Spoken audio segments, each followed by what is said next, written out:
In this video, I'm going to build several different trains in LEGO, ranging from extremely small all the way up to the most massive train. Then I'm going to make each train actually work so they're even cooler. And at the end, I'm going to take the biggest trains and pit them against each other in a head-on collision to see who wins. Okay, so I've laid out 21 base plates and there's 6 different sized trains I'm going to build, and they have to be able to go from point A to point B successfully to move on to the next one. So I went ahead and built the smallest train, an 18-piece toy train from the 2020 LEGO Advent Calendar. So to motorize it, I'll use these pieces on each end connected with a chain. Then we can hook these 3 cones to the special tread links with a bar sticking out, which holds all 3 parts of the train. But it would look really dumb if we just left it like this, and the chain is sagging way too much, so I built a support that goes underneath and then made some walls to frame the train track. But it needs to look good too, and since the ends aren't a pretty sight, I constructed a tunnel on each one and then covered the track with some grasslands, desert, and forest sections. And okay, wow, our first train is done and it looks super cool when it turns around in the tunnel. But next we can use this LEGO minifigure series 25 figure of a train guy and make the second smallest train. I could use another tread mechanism, but that's boring, so I want to try using these LEGO splat gears in the mechanism. First, I'll lay down some roller coaster pieces which will guide the mechanism, and then spend way too long placing these pieces which will be where the splat gears use to push itself forward. Then I made this trolley car using roller coaster cars to hold it in line. But of course, it's not going to be that simple because these gears keep catching when each tooth turns into these pieces. So I laid down another line of tiles and now it works. Then I built up the mechanism with black walls and green plates on top with a 1 stud gap for this little bar to stick through to hold onto the train. We're off to a great start, but we can't have this guy's legs hanging out underneath the train car, so I took the legs off a leg piece so it's just the hip and then clipped this wheel bar onto the mechanism. So if I turn this slider, it should make the LEGO train go forward.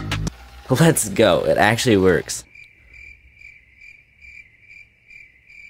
Well, that's the first 2 and smallest trains complete, but we're just getting started, because now we can move on to a longer track and bigger trains, starting with this 4-wide LEGO train set, which would be basically impossible to motorize because even with these tiny circuit cube motors and battery boxes, it would be visible since it's 4 studs wide. However, a while ago I was sent prototypes by the Circuit Cube company that are actually 2x4 battery cubes, which will fit perfectly inside this tiny train. That's the easy part though, and now I have to figure out how to actually make it move on the track. And speaking of the track, I built up a foundation for the track and used these individual track pieces since the pre-molded LEGO ones are too wide. In order to motorize the train, I first tried using a rubber band pulley system and an open back to spin the back tire, but there were countless problems like getting it to stay on the wheel and the rubber band always slipping. But I eventually came up with a much better idea that involved ripping much of the end of the train car apart and building in a gear chain that can power a custom-made set of wheels. Yeah, I know, very complicated. Okay, so everything fits inside the train just fine, but building the wheel assembly is proving to be way more difficult. For example, I had to use a bar instead of an axle since it won't fit in these wheels, which means they don't grip as well and have to be tightened with pieces on the end. But if I put some tires, I think I can friction it enough,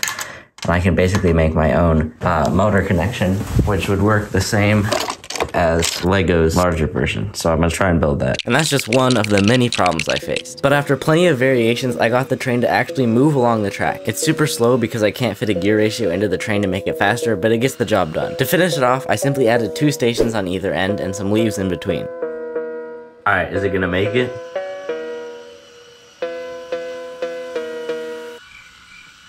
Okay, but so far we've built a tiny cargo train, a mini steam engine, and a small passenger train. So for the next train, I want to recreate a more interesting type of train, a monorail. Wow, that was a lot of trains. Typically, monorails are just passenger trains that ride along a single big rail instead of 2. So to start, I built up these pillars and then a very long concrete-like beam using gray bricks for the train to ride along. Last year, I made a monorail using roller coaster track pieces, which is kind of cheating. So for this one, I tried to make it as realistic as possible, so I built up a base with 2 walls that hang down and guide the car using a sideways building technique to get a nice rounded shape.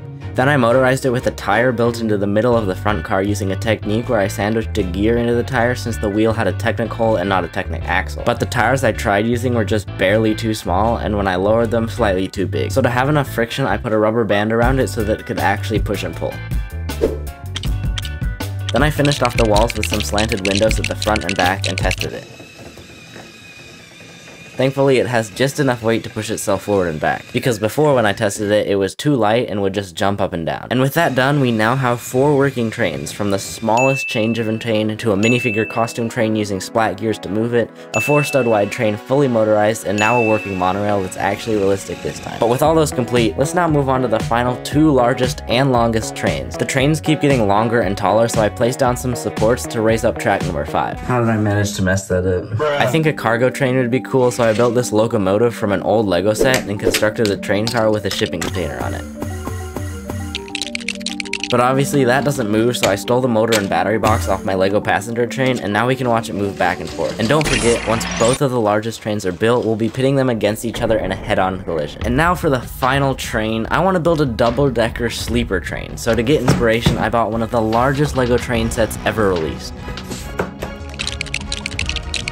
Wow, it's way bigger than I even expected. It's got a locomotive and a coal tender, as well as 2 passenger cars, one with beds and the other with a dining room. This bedroom even has a couch, a desk, and a full bath. And since in the last video we discovered the invention of money and became rich, I'm gonna make my double-decker sleeper train an entire suite all to ourselves. But first I constructed the base using 2 of these generic train pieces to make it twice as long as a normal LEGO train car. Then I built up the details on the train car, making it 10 studs wide, which is even wider than the LEGO Orient Express set. I've actually never built a LEGO train before this video, so I tried my best to make it look like a real sleeper train. On the sides, I used a sideways building technique to make long windows, and on each end of the train, I incorporated these giant dome pieces like the observation cars on passenger trains. Then, on the second floor, I'll mix up the color scheme with some orange and yellow pieces, and make the whole build complete on the outside. But we can't stop there, because the interior also needs to look good if this is a luxury train. So upstairs, we can add a bed at one end with a couch, desk, and kitchen in the middle. Plus, since this is theoretically the most luxurious and largest passenger train, I'll also add a window side hot tub to soak in. I'm sure our plastic minifigures will love that. And downstairs, I'll put a staircase and a ping pong table on one side. And finally, after days of building, all 6 trains, including the luxury passenger car, is finished. Except that we need a way to move it, so I'll use the LEGO City train to tow it. And with that, every single train is now working.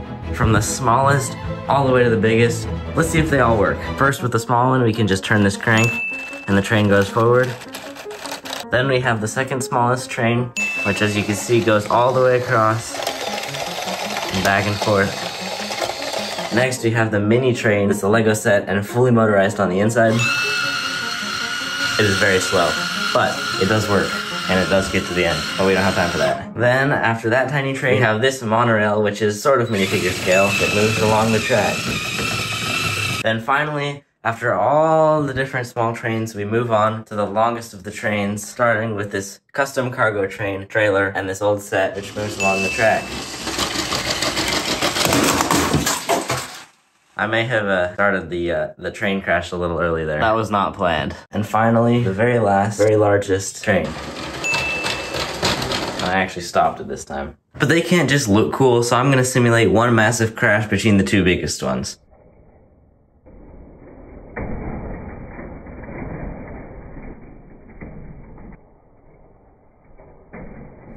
Yeah, those were not nearly as destructive as I expected. Okay guys, mark your calendars for June 7th because I'm graduating high school and officially going full-time, which means I can spend way more time on videos since it'll be my full-time job.